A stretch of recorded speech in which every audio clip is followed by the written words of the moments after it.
Two of our favorite podcasts are crossing over every 2 weeks.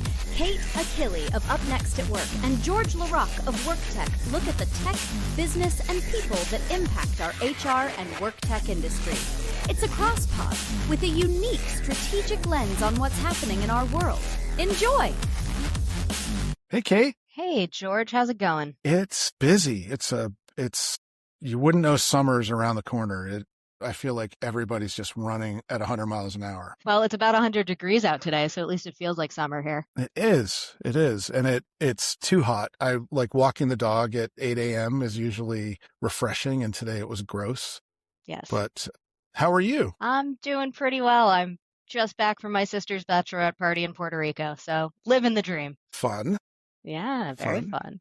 Yeah. Nothing like being a bachelorette in your 40s. Was it like full, like, did you get like t-shirts and like, I don't want any details. We're not supposed to talk about I was in charge of the theme. I'll leave it there. All right. Okay. All right. Yes. But All right. we got a lot to cover today. We do. I think I'm up first. Yeah. Go for it. So if you're not aware, we've got another lawsuit in around AI.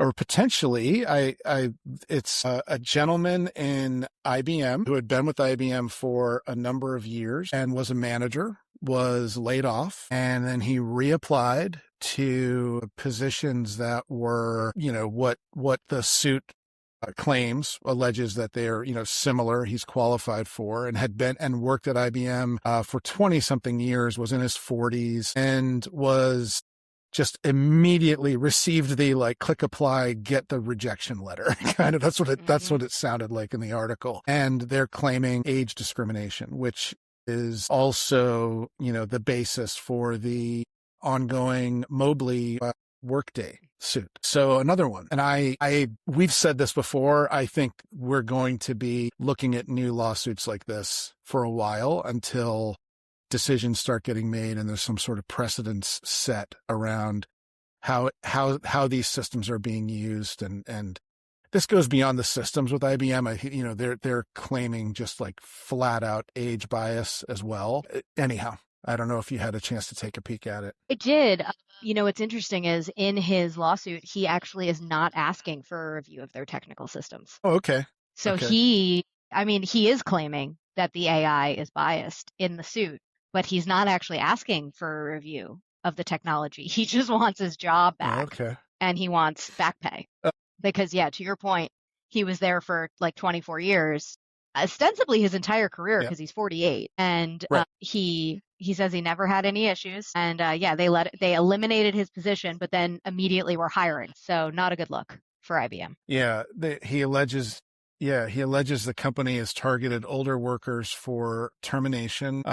Consultants and executives in emails called older workers oldies and gray hairs. And the article keeps timing out on me. It keeps wanting me to subscribe. It wasn't doing that yesterday, so as I'm trying to read the details, but it just sounds like an icky environment. Yeah.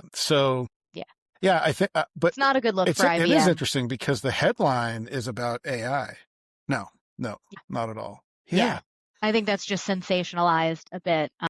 I think there is an AI component of this because he was, I guess, auto-rejected when he reapplied by whatever AI. IBM has, their CHRO has been very public, out speaking a lot in recent years, talking about their move to AI systems. So I think maybe too public.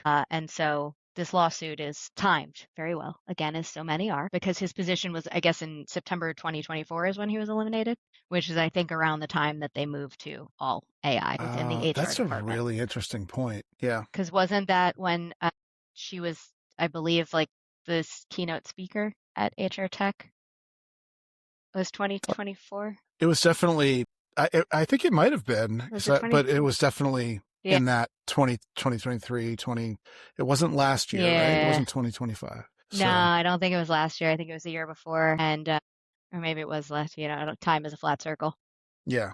But so, and the whole storyline from IBM has been about how they've changed all of their HR to AI and yada, yada. So the fact that this happened to him while all of that was taking place, See, if they just would not a have, good look. if they would have stayed on brass ring, then there'd be no AI to worry about. Yes, exactly. Wasn't the world just a much simpler place without it? Well, and speaking of AI and employees, our second story comes out of New York Tech Week, and the team over at HR Brew covered this one, and this one got me when I saw it.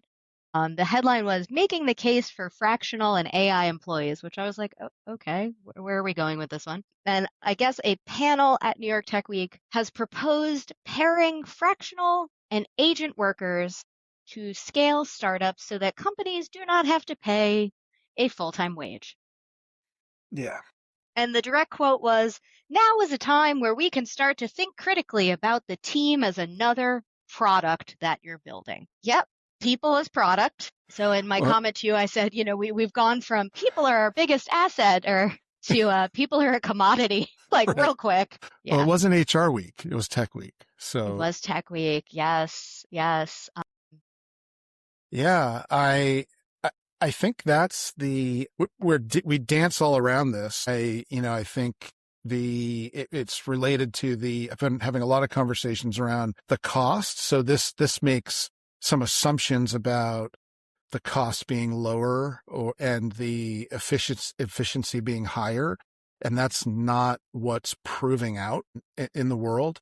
Part of it is the cost of tokens, and part of it is just the failure to deliver. It's just not delivering value where we thought it would. That's not true across the board, but in many places. But the other thing is just the appetite in corporate America for this is this world where we're driven by quarterly earnings and that mindset. Not everybody's a public company. I have no idea who exactly said this, but well, they're talking specifically about startups. So like startup culture is so intense. Yeah, right. Well, that's where I was headed, was even you get the public companies, and then you get into private equity and you get into startups, and it's this, how I think the name of the company was like Build Momentum or something too. Like that's the name of the guy that was speaking. Yeah. So. Yeah. Well, it got it, He got me it's to an click. HR. Yeah. You got a headline. We're talking about him, But I mean, how we are now devaluing humans to the same level as agents. So yeah. I mean, I know we're in the we've talked about like the pendulum swinging between the employer-driven market and the candidate-driven market, and we are very much in the employer-driven market right now. But like this is it's swung farther than I think I thought it could. Well, and I've had we haven't talked about Eightfold in a while, but they pivoted off and created this digital twin company. Yes. I've had I saw a pitch this week from a startup. I won't mention them because they're still figuring things out, but they were another digital twin for management. And to your point, it's like, where do we need humans if not in, managing and performance and feedback? And because this isn't having a tool that helps you do a better job. It's a twin. It's exactly what they're talking about, having a agent next to you. And I feel like I'm so dubious of all of the pitches with this technology, because it feels like a smokescreen for the next thing to happen, which is the replacement of the human, or the fractionalization of the human, like this article suggests. I don't know. It's got your favorite app in here in the article. It talks about OpenClaw, which is it really just OpenClaw just makes me think of Inspector Gadget. I think is part of the problem, if anybody remembers Inspector Gadget, because Claw was the bad guy. I think that's why I have such an aversion to, I have, for other reasons, but I think that's really why it just gets me. So speaking of getting me, another one that really got me this week was the Office of Personnel Management, who I do have a personal issue with, funny enough, has awarded Oracle a $396 million 10-year contract to build and operate a single cloud-based HR platform for the entire U.S. federal government. And so they're saying that by doing this, by bringing all the agencies onto this one platform, it's going to cut what the government spends on HR tech by more than 90%, which is a very bold claim. That's huge. I would love to see their research on that. Of course, they did not provide it. And the losing bidder on this was Workday. Which was just awarded this same contract a year ago. Yeah. So they're not even, I'm sure if they're live anywhere with Workday, it's, a couple of pilot instances. It's not, that is not a 12-month process to take something that big live on Workday. We'll also think about if they're going to put all of the federal government on one single Oracle platform, think about how many HR tech companies right now are freaking out in the industry because they've now just lost their contract with the government. Right. So the entire industry is losing a massive amount of business potentially. Well, it will. I mean, it's going to take a minute. Yeah, I was just about to say, it's going to take a little while for them to lose it. And so who's This is Monopoly too. Who owns Oracle? I believe that's Larry Ellison. Yeah. Yeah. Keep hearing that he's name named in the news article, lately. by the way. He is named in the article. And Workday does apparently have a 10-day window to mount a legal challenge as the loser. Obviously, you already mentioned that they're tied up in some other legal challenges right now. So I don't know if they will appeal this. Again, though, and so I mentioned that I have a personal issue with OPM. The reason I do is because, and this is why I really don't like a single platform, the entire government being on a single platform. I was affected by the OPM breach that happened about 20 years ago. My personal information was taken when OPM was hacked back in 2007. So the US government had been paying to monitor my identity up until last year. So for 15 years, the US government had been paying for like incredibly ridiculous monitoring for me and thousands of other people because OPM had been breached. Okay. Because I started my very first job out of college, I was an AmeriCorps member. And so I had to go through all sorts of government clearances as part of that. So again, having one centralized HR technology platform being the underpinning of the entire US federal government just doesn't really seem like a great idea to me given their track record. But yeah, I just had to start paying for my own monitoring last year. So wow. That's my thoughts on this one. I think that's a really good point. I think it also just reeks of, I mean, I knew who founded Oracle, but the point being like that Facetious. name, that name is in the news with other, contracts that they're mergers that they're winning and friends of. Yeah. Well, I guess there are a lot of things happening in the world right now in our neck of the woods where we'll see how things go over the next year to 2.5 years. And things may change. Yep. I'm just hoping there's some incredible security on whatever this platform is. I agree. And that it's not all AI. Right. So that brings us to another government story that you brought up. You want to? Yeah. So I'm putting out a bunch of reports lately and digging in with a number of providers that are all around the job space. And a big part of that is early careers. And while I'm doing this research around this, next week, I'll be putting something out about the early career market. So I've been looking at universities and I've been looking at all this. And then lo and behold, as I'm doing this work in mid-April, the Department of Education issued a proposed rule, and it just bubbled up in the last couple of weeks. Like it really hit the wire, even though it was announced in April. I think it got confused. This proposed rule that they're putting out, it got confused with a lot of other things that are happening. But it's to hold colleges and universities accountable for low earning outcomes. And this is it. I don't know how else to look at it other than an attack on education, on, universities, on especially degrees that are not, hard skill based, like you're an engineer or you're a doctor or a nurse, like a tie wages specifically. So if you have a liberal arts education and you might be going on a career arc that has a much longer tail to earnings, and earnings might not be what's driving you. Earnings might not be what's motivating you in your education. You might not be, a living wage might be more important to you than making the most possible money that you can make or affording to live where you want to live.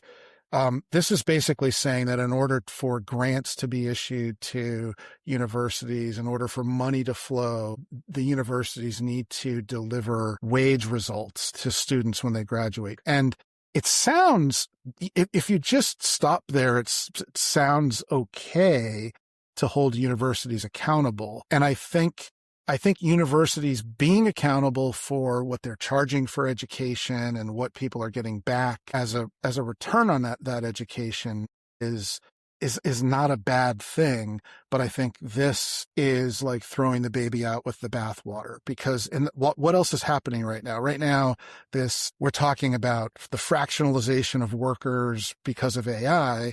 And what are the things that we're saying will help people be more valuable and be more, do better work in this age of AI? Gosh, it's the skills that AI can't do. It sounds more like liberal arts education than it does, becoming a coder or someone, doing knowledge work that is more desk oriented and that you could probably align with higher wages today, but not necessarily 2 years from now.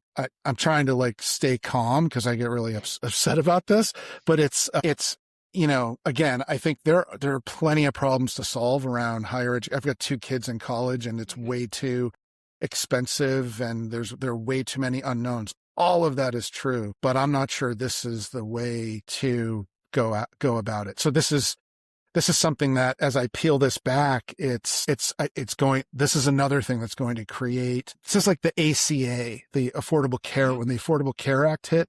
So what this is going to do to the university landscape. Yeah. After you said this to me, as you mentioned, it just bubbled up. So I hadn't heard anything about it. So I went looking for more information, especially because it was noted that the period for comment on this had ended May 20th. And so we're now almost at mid-June. So I was like, okay, well, what's happened? I couldn't really find much. The only thing I found was I did find something from the American Council on Education. I found their comments that they had submitted, and they had a lot to say.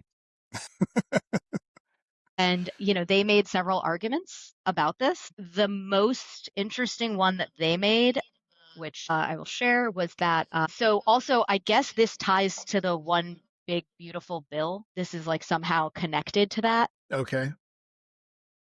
And it's something about it. They're trying to tie the accountability of the earnings to a certain age group. And so the age group is, I guess, 25 to 34. And so the point that the ACE is making, you really can't compare what somebody just coming out of college who has a certificate is going to make to somebody who has, a decade of experience who's 34 is going to make. And so I guess the way it's written, they're just going to look at median earnings for these universities. And that's how they're going to assess them. And so they want, if they're going to try to pass this, they want better calculations. They want better data. And the way that the proposed rule is right now, they have flawed thresholds is what they say. There's basically no appeal process for the colleges and universities. And again, I get the idea of return on investment for your education. If you're spending hundreds of thousands of dollars, there should be some sort of return. But right now it says institutions can only appeal calculations based on mathematical errors. That's it. And they would be made by the education department. Yeah.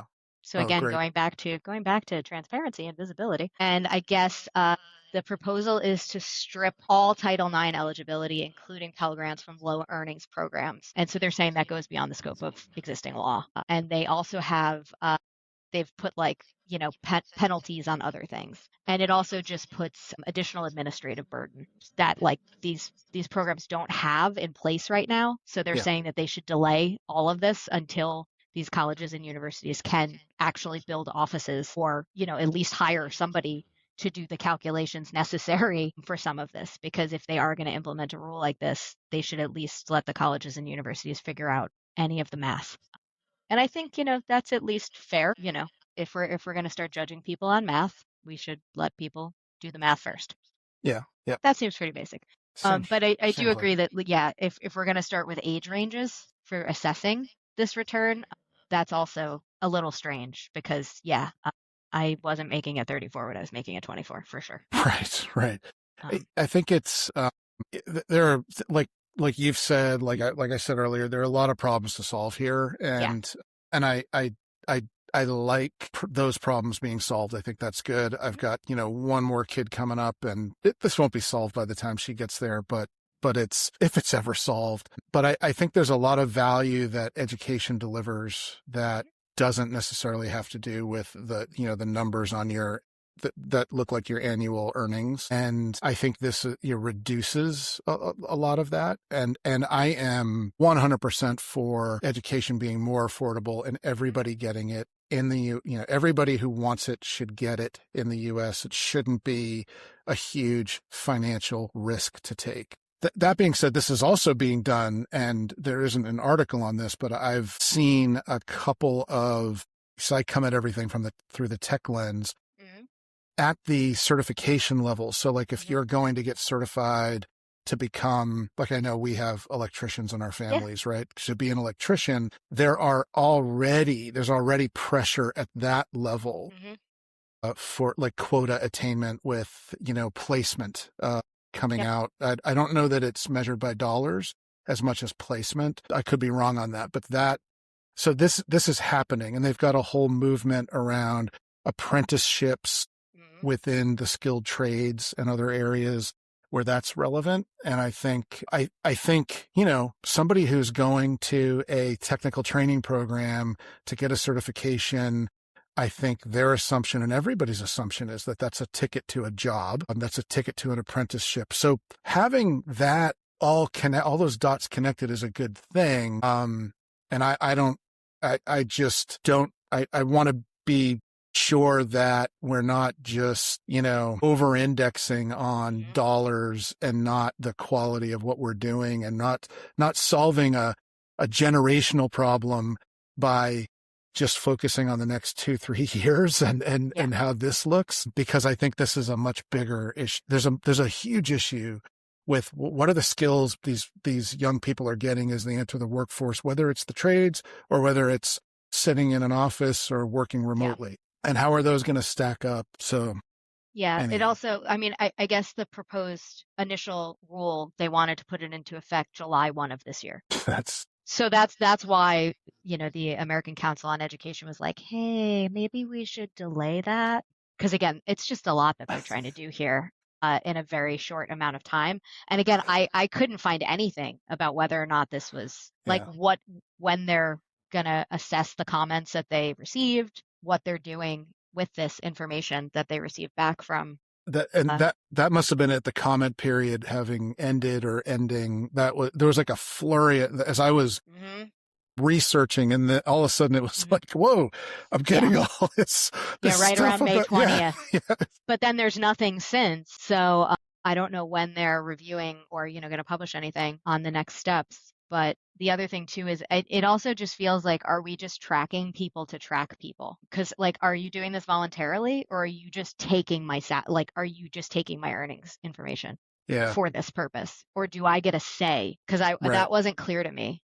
There was a program in this administration's first run. I think it was called the Learner and Earner Database. There were big meetings between government and, CEOs and folks about creating this centralized database. And it was, to address employment, but it was taking what's bifurcated across, different systems it might be for healthcare, it might be for taxes, it might be, different databases that don't overlap, and sort of pulling everything together, including, your work, everything, where you are, your work history, et cetera, et cetera. So I don't know if this is like the next, the evolution of that in the next term or an outcome of that. But well, don't worry, there'll be one platform soon with all your data. Yeah. Well, Oracle is getting the federal government. And Oracle, aren't they the TikTok owners now? Yes. So they're on everybody's phones. Anyhow. Yep. Conspiracy theory. But also, if you want to get a job, we learned this week how to be a how to get the attention of Anthropic. I mean, if anybody, I mean, and obviously there's a lot happening with Anthropic in the news this week. Yep. But I did think this one was kind of interesting because this was presented at Fortune's Brainstorm Tech event, and it came from Boris Cherny. I don't know if I'm saying that right, the creator of Claude Code. He gave three things that they apparently look for to help you stand out, to be what they consider a good hire. They like generalists, they like people with low ego, and people who are able to admit failure and move on. I don't know how that really comes across in one's application. Not that you're really applying to Anthropic. The second two feel a bit redundant to me. But Yeah. True. if anyone's listening who really has a burning desire to throw their hat in the Anthropic ring, again, there's a lot happening over there. Yeah, I guess. By the way, excellent segue. Thanks for pulling us out of the spiral. So I just want to acknowledge that. But also, it surprises me because this sounds like these are the things that I would look at a battery of assessments or a thorough assessment. And I just can't imagine that. I could be wrong, but I can't imagine that they're making their hiring decisions based on behavioral science, and they're much more skills based is my assumption, just based on. I would think so. Yeah, I would think so. And yeah, also again, how does one portray that in a cover letter or resume? Right. Well, and that was the context of the comments too, right? Like it wasn't about the data that they're looking at and how they ascertain this. It was Well, I get the generalist bit, because I think, again, in this world of AI, if you're Anthropic and you're clearly, you are not just believing all the hype, you are part of it, then I can see how it makes sense to me. Somebody who isn't narrow and can evolve and shift gears, as priorities change and things change. But yeah. Yeah. And low ego, I assume it's a pretty high ego environment. So yeah. The people that I know who have gone to Anthropic, I only know a couple, and I'm not going to name them to be terrible, but I'm going to say not low ego. They're not low ego people. Not that I'm not saying they're bad high ego people. Just not the first thing that comes to mind. That's not on their profile. Low ego people. No. All right. Well, that brings us to our rose and our thorn for the week. What do you got? This is the biggest challenge every week, but I have every time. But I have a good rose. I dropped off our daughter in Boston, and she is on her internship this summer with Pfizer in a corporate strategy type team. She's the intern, so she's, and it was just it's just really cool to see a 21-year-old, getting out. And I've never worked in a company as big as Pfizer. And that's the rose, just watching that blossoming, no pun intended, happening. It's also Boston. She was born there. And so she gets to explore and she doesn't really know it that well. We visit now and then, but so that's cool, living through her eyes. And I have to say that my thorn, I just can't get past the educational stuff this week. So I don't have we already talked about it. I'm not going to belabor the point, but because I have, students that are, children that are students that are we've been navigating this, it really is maddening to me as I continue to navigate this. And I'm rolling my eyes a lot at, so many aspects of it, but, the thing that I'm most excited about is the experience that they're having. It doesn't really have much to do with a lot of what is shaped as what's supposed to be the most valuable part of their experience. So it's just interesting. The whole thing's interesting, but yeah. Gotcha. So that's me. Okay. Oh, was I supposed to go rose and then wait for the thorn? No, okay. No. We usually do yours and then I go with mine. Okay. So my rose this week is it was one that we considered doing a story on, but I'm going to use it as my rose. And that is that the city of Seattle has enacted a year-long ban on new AI data centers.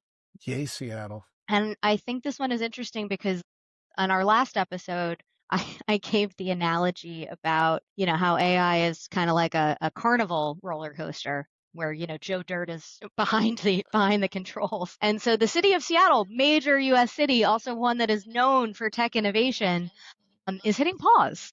And they're hitting pause on new data centers, and they're framing this as a pause because they want to draft regulations on new data centers. And, I'm not totally surprised that it's Seattle because they are a very eco-conscious Sure. part of the country. I learned from a former CEO of Seekout that they don't use salt on their roads because the runoff would impact the salmon population. Oh. So they sand instead of salt, Okay. which we should really be doing here in New Jersey. But yeah, so again, very eco-conscious part of the country. So yeah, the entire city of Seattle, no new data centers for at least the next year while they assess and draft up some regulations. So for me, that's a rose because a lot of this has just been moving way too fast. So I think it makes sense to put some guardrails in place. And then my thorn is today is the opening day of the World Cup. And so that is actually happening in New Jersey, not New York, despite what people are telling you. So the reason it is a thorn and not a rose is twofold. One, it is impacting this area in a major way, transportation-wise, which it's already known for having its issues.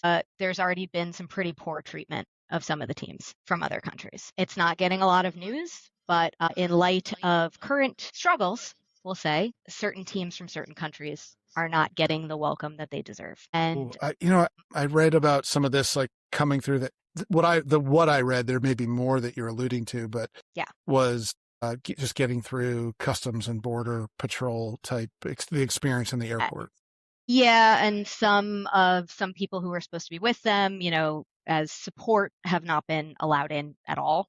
Yeah, things of that nature. And I think for global events, we should really all be coming together, and we should be representing our best selves. And I don't necessarily think that we're doing that right now. Maybe things will get better. And given that this is in our backyard, I wish we were doing, really showing these people a warm welcome. And especially, the US is set to host the Olympics in 2028, albeit in LA. So I'm hopeful that everything will go well. But again, so far a little bit thorny on that side. So we'll see.